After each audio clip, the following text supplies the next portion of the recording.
Peter, long time no see. Hey Dino, what's up? How's it going? Going good? Hustling around. You? Hustler mentality, baby. I appreciate you hopping on the call today. For those of you that don't know, and we'll probably read this title once this video is out. This is Peter, who was the co-founder that started with me several years back. Also my cousin. But I'm bringing him in here today because I think a lot of videos people see of just the SaaS world and agency life, if you will, of entrepreneurs mostly talk about just the business side, even though that's some of the stuff I talk about. Peter here's on the complete opposite side of the spectrum, which I'll let you briefly give your background in a second here, Peter. But he's the technical side, right? He's been a full stack developer for, Yeah. I'm not going to say how many years, but I think this is a good time to just briefly give your background, Peter, and kind of what you do. Yeah. It's been almost a decade, I think. So yeah, I started like as a pure intern, knowing nothing about tech world and coding. And 9 years after 9 years forward, I ended up as a senior full stack developer, juggling around, several technologies, programming languages, and working with various clients. Coming from the all part of the world. In the middle Hmm. of my career, as you know, I've worked with you and in our like web agency, and yeah, we've been through a lot in the Yeah. past 9 years. Yeah, now I'm focusing on, let's say, content creation and also coding all the time, exploring the new technologies. Of course, there is AI. It must be Mhm. AI, so we cannot skip that. So And yeah, this AI is we for now, trust. Well, not really, Yeah, but yeah, yeah. wait, so I let's back up for a second here. You said content creation. There's definitely a stereotype, I'd say, with no offense, but people in the developer worlds where a lot of people would argue that they're kind of introverts. So when you put introverts with content creating, it's kind of a ironic situation. So I'd love to hear what made you kind of, take a step back and be like, you know what, I don't give a shit about this. I see how things are going. Or what was that trigger point in your head where you're like, regardless of how developers might be, there's a need to maybe post, or what caused all of this? I guess let's start there. Yeah. Well, I'm not sure what's the main cause for this, but it's interesting to me. I always find I have a small circle of people that around me that we talk about coding and various topic related to coding. You are in that one of that circles, but Yeah. it's a small, limited circle. We cover pretty much important topics and interesting and funny topics. So no one knows for this, and I was wondering if what if like large portion of the world of the people in the world can hear what we are talking about. So yeah, step by step, I started writing. I have my amateur blog, and I have also LinkedIn profile. I did those are my channels for content creation. I'm not video guy, but I'm trying to level up. Yeah. This is one of the opportunities. Who knows? Maybe I end up with video creation, but for now, I like writing. I'm learning about writing. So it's not only about writing code, but writing, words. Maybe we will write natural language soon and coding in the same time. So Hmm. maybe we will code by natural language. So yeah, I'm attracted by writing and content creation. Primarily, I would say to share message to the broader audience, and also the feeling is very nice when you write something that could help someone. That's Yeah. the main reason. If you think back to, like, let's say 10 years ago, um, even when you remember the Vine application that used to be one of the social media apps, right? I think when you look back 10 years ago, and aside from Vine, the point that I'm trying to make, I think, is pretty much, how do I put this? 10 years ago, you were either Facebook famous, known for that, or known as being YouTube famous, or Twitter, now X famous. It was individual channels that eventually, if you start noticing a trend where they would start to get audiences across all of them, right? And I think you Yeah, bring up an interesting point where people are starting to see, even those that might be introverts, or maybe hesitant to post or realizing that people are posting across all different platforms because of the exposure, to your point, of saying to a broader audience, if you will. It's a very interesting point. You brought up Exactly. the kind of content creation side of things as well, and um, just for the viewers here, what's your kind of history with working with me? And I'd love to hear how has your developer life changed since then and present day. Okay. Well, yeah, before starting working with you, Mhm. we were just cousins. So basically, yeah. So basically, I was like in corporate company, having my own day-to-day, job, 9 to 5, working on one specific project, that I got familiar with that project for a while, earning my salary, like showing up every day, with clients, daily stand-ups, and that was classical 9 to 5. So Mhm. yeah, I felt for a while I started feeling like uh, boredom. Is that called boredom? Yeah, So yeah, boredom. basically, yeah. So I started like, feeling bored with constantly, working on. At that time, it was only backend. My company was not so open for the, learning various things, but because we needed to like satisfy that client and work as much as possible. It's classical outsourcing agency. So did that moment by coincidence or by some kind of luck, you came up with a new client that you already started working with Mhm. for, and that client needed more people. So of course, naturally, you came to me and you presented me what's that about. It was like I can't recall. Was it a Hunter uh, Outdoors website or was it Outdoor something different? fishing website. Outdoor fishing. Yeah, that was I outdoor think it was fishing called website. Lodge It Outdoors, to be specific. Yeah. I remember. Yep. Correct. So Good times. yeah, good times. That was pretty exciting, by the way, because that would be my first. I thought that would be my first freelancing project.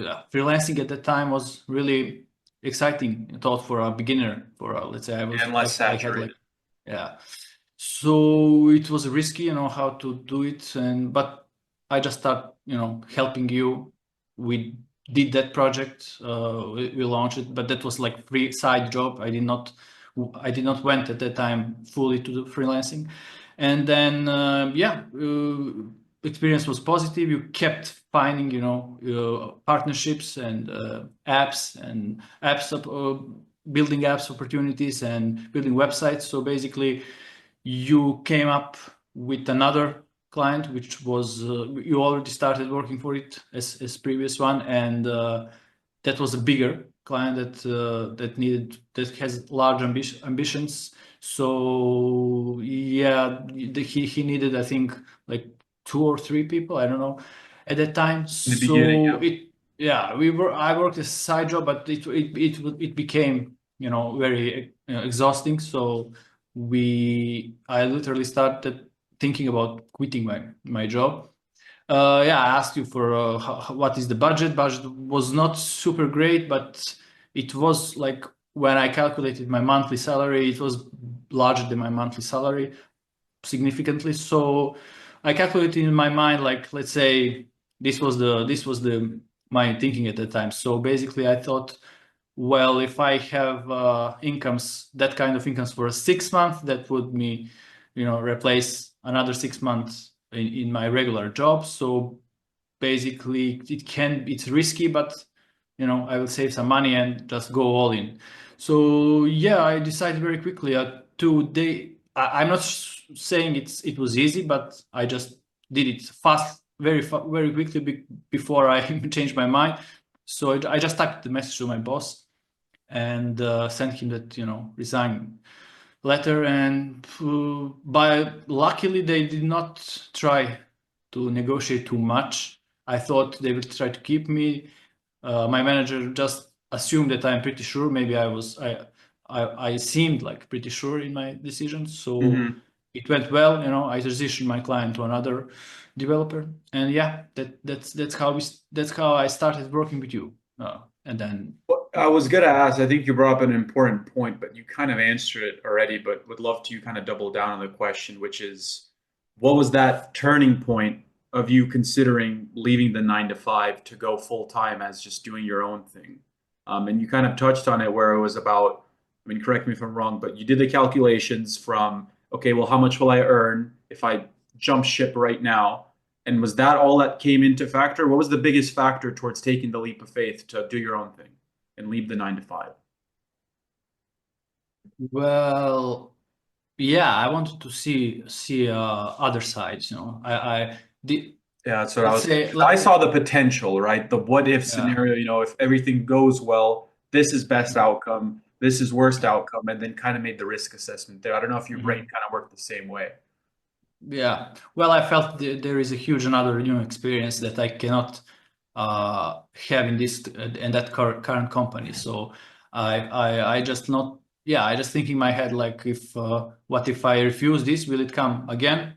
So I could yeah I would regret more if I let that go instead of working like I can always find some job they 9 to 5. So that was one of the key reasons I think not missing the opportunity to grow. And as I said, I decided very quickly in order not to think too much. You know that feeling when you think too much to buy something, or you ended up Yep. into infinite loop. So I did it and I did not regret. I felt pretty sad because that company was nice, to me and everything. But I knew that that's growing. That's growing. I mean, Yeah. that needed to happen. Yeah, you And mentioned yeah, growing, so I think that brings a great segment towards our next section, which is just from the time we worked together till now, what are the most drastic changes you'd say you've seen from then until now? I know that there's been perhaps even frameworks of sorts that have come out, new technologies to use and whatnot, but I'm obviously going to ask the stereotypical question of, with AI and just machine learning, how are you seeing that change your day-to-day operations, and where do you think the future lands for that? well, yeah. Initially, what I noticed, I mean, my conclusion is that at the first stage that AI ChatGPT came, it was actually pretty well compiled. Everything we see on the Stack Overflow. So before ChatGPT, the usual the usual flow would be like, you have problem, you check, Google it and like deep dive into the Stack Overflow, find Quora, Reddit, whatever. So that was the first step that I realized that this is very good compiled Stack Overflow. Hmm. That was initial feeling, but you know that ChatGPT and other AI bots started improving drastically. So there is images, Yep. yeah, parsing the code and everything. But I have to say many of the developers are complaining, it will steal our jobs and everything. But we have to admit as developers that through our career we did large portion of our work same and same, again and again, without investing in automating stuff, without investing, for example, how many same features we developed, like authentication, for example, or I don't know, um, I cannot recall now, but literally streaming features, post social media features. That's all Live the chat. crowd, yeah, live chat, everything. So basically, this ChatGPT just speed it up, and I'm pretty happy because I also during the time I felt bored. Why I'm writing this again and again. If I could delegate that to someone and everything, but now with AI you just generate this bunch of repetitive code, and you can focus on something more important for now, and more interesting. I would say. What are your thoughts on vibe coding? Oh, don't mention that because my LinkedIn is or overloaded with it. Oh, same with Twitter. Really? How? Yeah, there's a Yeah. bunch.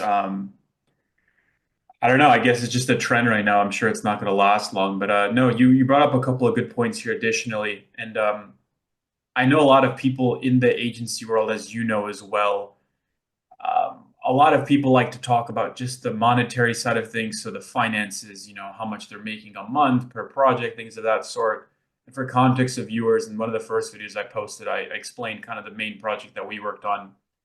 Our gross revenue coming in was a little over 30,000 a month, right? And I think what's more important now as we kind of age, grow, and learn from our previous projects, our success and failures, is to talk about not only what a sustainable project looks like, but as well as from a developer and just agency perspective, to be okay to say no to certain things, right? For the sake of the greater good of the project, right? With that being said, I'd love to ask you where, put the budget aside from, let's say, a solid budget of a project comes your way, right? What is the most important you think as not only just a developer, but just communication with an agency as a whole, with the non-technical people like myself?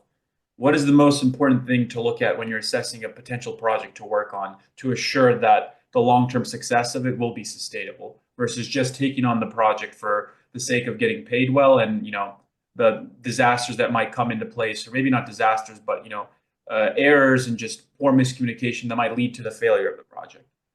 Mhm. Well, what came first to my mind is probably because of my experiences having a very, very skilled and knowledgeable project manager, plus having senior people, senior developers, technical people set up the project. Do you mean on that? Yes, To establish a long term? I will go the extra mile and say you're starting out your agency, right? Minimal viable product from that perspective, Yeah. where you only have 2, 3 people. You have the founder, let's say a co-founder that found the client, and then you have 1 or 2 developers. How are you kind of working those multiple positions if you don't have necessarily the resource or money to have a project manager already on standby? How are people working together while they're starting up? What's the best way? Yeah. First thing is you have to work a lot. It's not Yep. like I don't think it's achievable in 8 hours, but luckily, I mean, Good point. that hard work is in the initial phases, so later you can establish more calm and more peaceful environment. But juggling around, with role and position, you simply need to do the hard work and learn on the fly and try to build that initial MVP version that will solve someone's problem, and be patient if you are interested in that kind of working. We are now talking about freelancing. It's more adventures, and it's not day-to-day job, but Yeah. yeah, it's building. If you have a normal client who is aware of what is the MVP, you just need to be patient, do hard work, believe in his idea, and be patient for 6 months, up to 6 months, I would say, because more than 6 months is, in my opinion, too much. Yeah. And see how it goes. If it will succeed, then you can start a little bit slower. There's also budget. That we had, as you know, we had a lot of clients that had a specific budget and then get a lot of investments later. So as a startup, so basically when you get some more investments, you can hire someone else to help. But yeah, I was, you also, I know, but I was also in a position where I was a CTO, product manager, client manager, I don't know, recruiter. But it was fun. Yeah. It Yeah. was fun, and you learn that way. You learn enormously. So Mhm. you never learn that from the books. I'd have to agree. I think with the market getting oversaturated, and this is from my perspective, from a business acumen, is that you're seeing a lot more people want to get web design or development projects on one. Two, it's very oversaturated. But three, I think the optimistic side of things, where I'll use the analogy, this isn't a glass, but it's a bottle. But let's say it was a glass. It's kind of glass half empty, half full, that perspective, right? In terms of what you see. And I think that there is some people that get discouraged when they see a lot of people apply for the same job of sort. But I think a good reminder to people, and especially you that can comment on, is that they shouldn't be discouraged, because a safe assumption for any project that's having a lot of people apply to, I think an overwhelming majority are trying to just apply to get the job versus being able to actually deliver, right? I want to ask the question to you, when do you think it's okay to say no, as well as being firm and strong on your stance of pretty much what your pricing might be, right? I think that's a big issue with a lot of people initially. I'm sure you've seen videos before where they say, if you're just starting off, try to get friends and family that might have businesses, make their website first, this and that, which I think is a great idea, right? It's not a bad idea for exposure. Exposure is priceless. Mhm. But there's instances, I'm sure you've run into with me as well, where let's say the client's budget is, I'll go absurdly low here, but let's say $500 for, I don't know, a mini web app that are arguably you charge at least 4 to 6 thousand for a minimum, right? Mm. How do you Yeah. think as a developer you hold that stance where, you stand by the value you're bringing and you're okay to turn away from not getting the job if the client or potential client doesn't understand the value side of things? Because to me, it was something that I learned on in the beginning where, I mean, once you get a client that pays what you actually want, I think that's the quick realization of, hey, there is people out there that want to pay for the work that we think is respectably priced, right? And I think Mhm. what comes with that is always remembering and asking yourself, is the value I'm bringing more than the price that I'm charging? That's kind of the formula that I use, right? If the answer is yes, Mhm. where I am providing more value than what I'm charging, you should always hold on firm to the price you're presenting because you know that the value is higher. If it's not, then you can't price necessarily higher. So I'd love to Yeah. ask you, where do you see that fine line between maybe being able to lower the rate a little bit for projects for the sake of wanting to work with them, and then the other line of being, it's not worth my time to get this, even if it's a couple $100 or 1,000 cheaper. I know I'm going to run into problems. How do you kind of assess that? Yeah. Well, it's pretty. It's very dependable, from situation in which you are as an individual, is your company, which your company are, your team. If in ideal world there is a market, ranges as you mentioned those numbers that if you have a stable, income in your company or as a freelancer, if you already have your monthly or annually income that you are happy with, I would say not going below those ranges you mentioned. So, for let's say 5K for the one web simple web, we will not say simple web, but let's say web app website. I don't know. Let's say 5K numbers don't mean anything now. But if we say 5K, don't go below the under the 5K. So if you have, but as you know, there was a COVID situation, there was like crisis. So you know that we had hard times along with the. Luckily, we had less of hard times, but most Yeah. of it was positive experience. We were accepting the projects for the lower price after we realized that the client knows what he's doing, that he has potential investors, he's like enjoyable to work with, and he has some decent idea that we also believe we accept. Also, when there is some interesting technology or challenges on the project, I would also accept a smaller price than market than it's on market. Sure. So that was one of the reasons. I don't practice this, too often. That's a rare occasion. So literally, I'm charging what the market rate is. So yeah, it depends of your level of responsibility, how much you value. If you are just a freelancer, there is certain market value. We can talk about it in some other video. About market values, how much something costs. But yeah, as the company, it's literally the amount of resources your company is allocating for that client.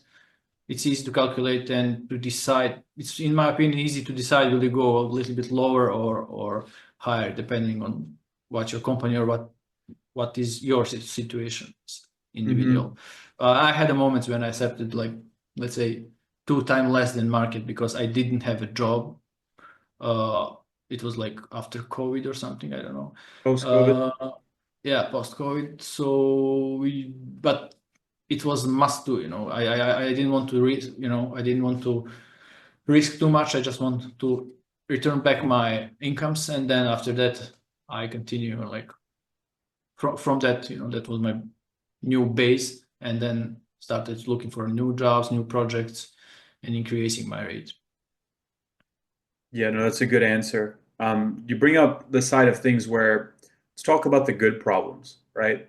In scenarios, we had a couple instances where, at some point in time, we had a couple of clients, and then, your kind of bandwidth is consumed, which is a good thing, right? You have that secureness of knowing you have constant work by your side. But if you're an agency looking to grow and scale, what do you think from a technical standpoint, and just overall as well, I'd love to hear, is the recipe for success to being able to scale where, let's say, if you have 5 clients already right now, you can comfortably get to 15, no problem.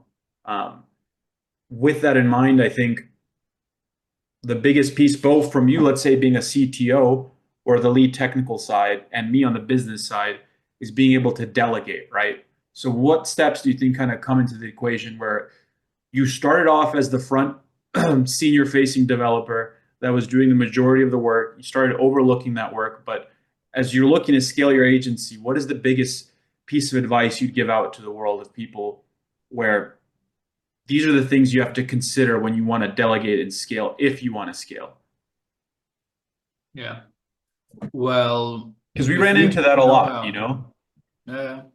well, if we assume that the business and sales doing pretty well, so we have like moving ball on the technical side and scaling. If that's the scenario you're talking about, then I would say very good recruiting, creating a team. That's now an organizational thing. Creating a scalable team, high performance team, training people, deciding will you hire seniors, mediors, or juniors, how many of each of them.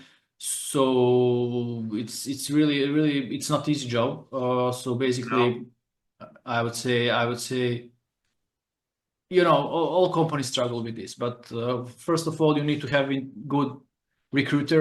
If you are not a good recruiter, I found myself that I'm pretty good recruiter from the technical perspective. So I did You have several to of weed out the good, bullshit, man. There's a lot of it. yeah, yeah, I don't like yeah, bullshit. yeah, yeah, me too. But I had a couple of very good decisions, so I think I can feel and sense the good employee and the good person and employee and professional on both level. So if you don't have that kind of sense, you need to delegate that to recruiter, experienced recruiter that will bring you that will filter out the workers, and you can then create a team.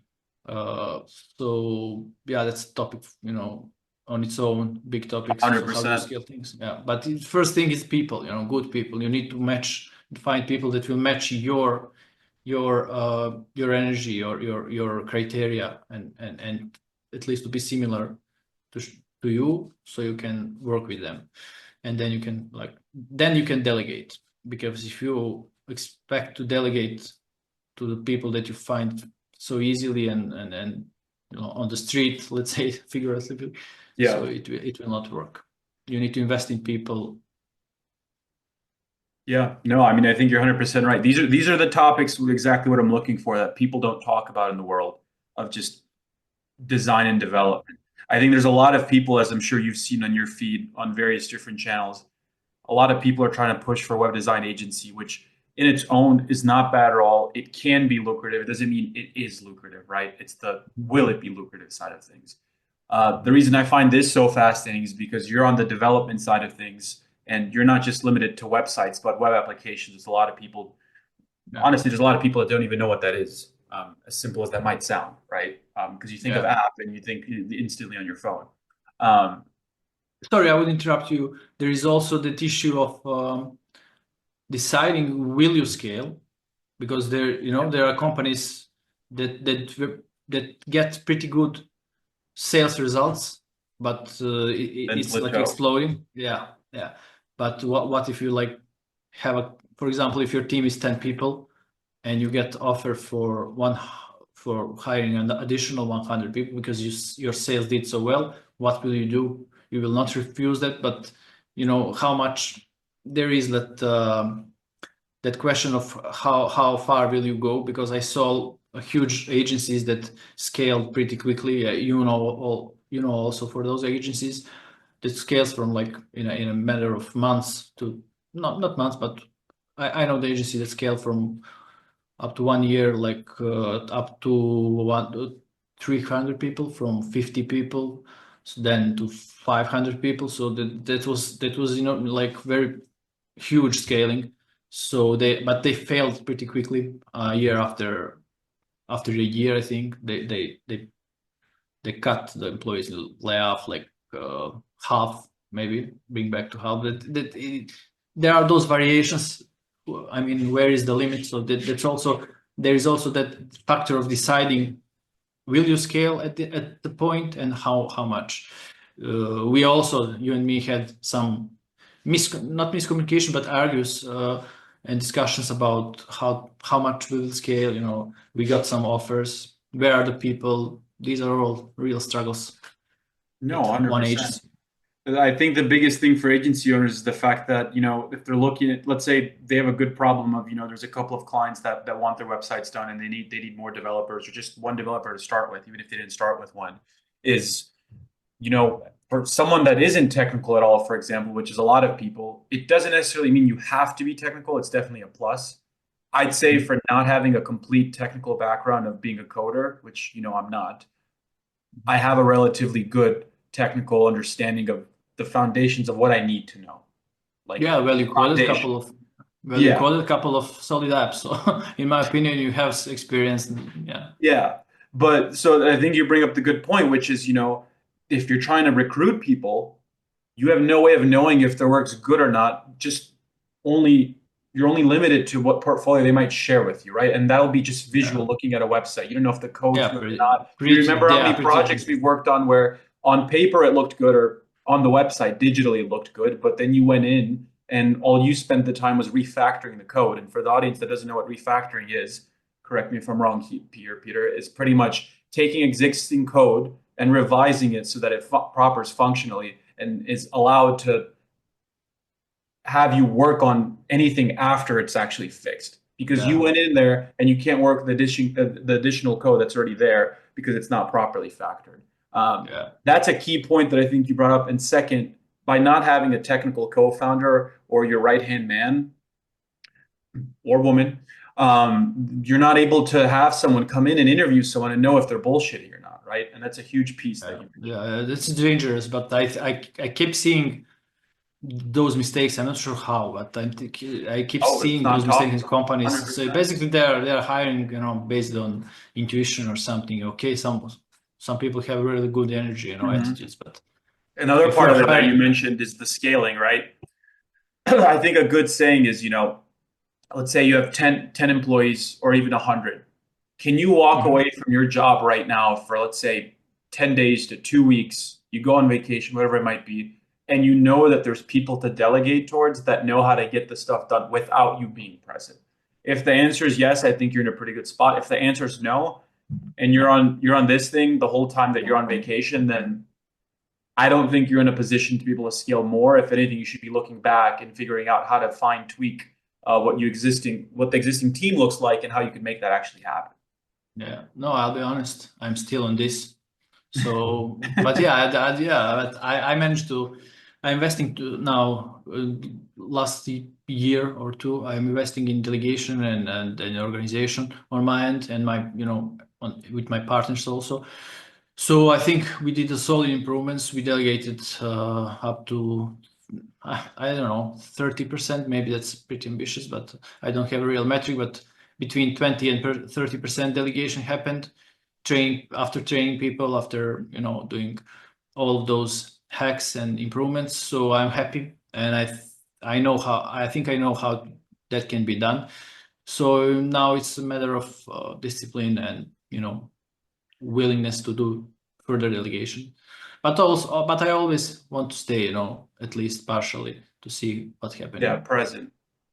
I'm not Absolutely. sure if I'm the type of person that would just go and do nothing. Nothing at all? Well, maybe one day or two. Oh, yeah, absolutely, Peter. Well, listen, man, I think we've covered a great amount of topics for our first conversation here. I want to thank you Yeah. for the time and hopping on here. I'll drop some of your social media links on down below, and any questions that these folks might have, I'm sure there's going to be some.